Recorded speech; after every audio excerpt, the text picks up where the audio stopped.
Le pourquoi est trop grave pour le dire, mais je vais le dire.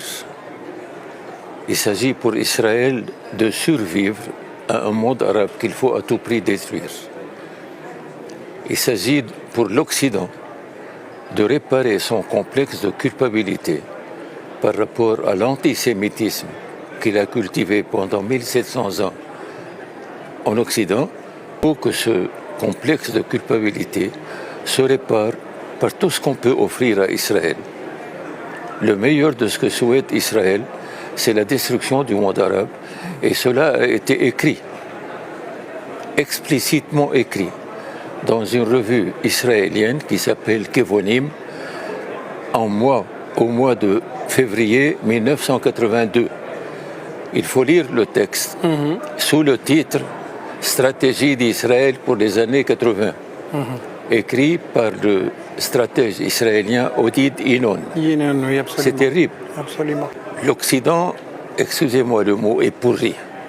Pourri par son histoire passée, pourri par son antisémitisme, qui n'a rien à voir avec l'Évangile ni le Christ.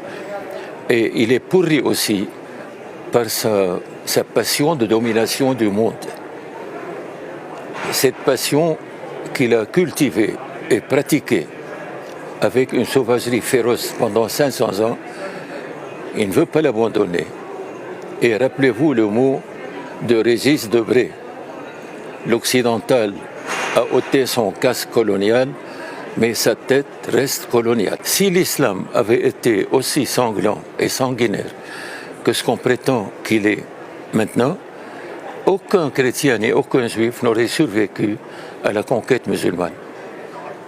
Les musulmans ont eu le génie, dès leur première conquête, d'ouvrir la collaboration avec les pays conquis, et ils ont réussi ce que jamais aucun conquérant n'a pu réussir. Et ils maintiennent jusqu'à maintenant cette convivialité avec les gens. Moi, je suis un prêtre de Damas. Je suis né à Damas en 1932. J'ai vécu en milieu chrétien et musulman. J'ai grandi dans ce milieu et je vous assure que ma vie de prêtre récolte une joie immense à la fréquentation des musulmans, à leur amitié, à leur soutien. Je vous assure, ce ne sont pas des mots. J'ai écrit tout cela dans un livre en arabe. J'espère pouvoir le traduire en français et aussi en anglais pour faire comprendre aux gens ce qu'est au fond l'islam.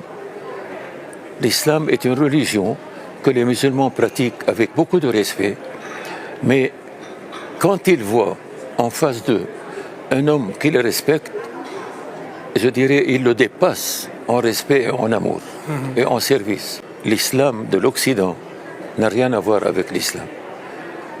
Les Occidentaux, vous avez eu malheureusement le génie de créer une société musulmane à l'intérieur de vos sociétés occidentales, une société refermée sur elle-même.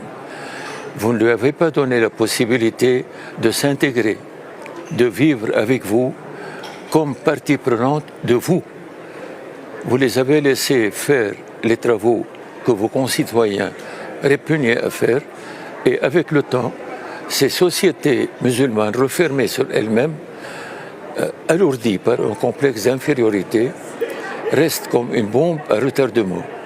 Et ce que l'Occident a créé aujourd'hui de toutes pièces, comme je l'ai dit hier, de ce qu'ils appellent le terrorisme musulman, c'est une fabrication strictement occidentale que l'islam n'a pas connue. Et c'est une fabrication qui risque de rejaillir et qui déjà a rejailli sur la société occidentale. C'est un djihad fabriqué par l'Occident pour soi-disant mater le Proche-Orient, le réduire à un état de tribus qui s'entretuent sans plus, mais on a l'impression que cet Occident qui en fait a propagé l'idée de liberté à partir de la Révolution française, il faut bien le reconnaître, voyez, a perdu maintenant toute notion de liberté. C'est une véritable dictature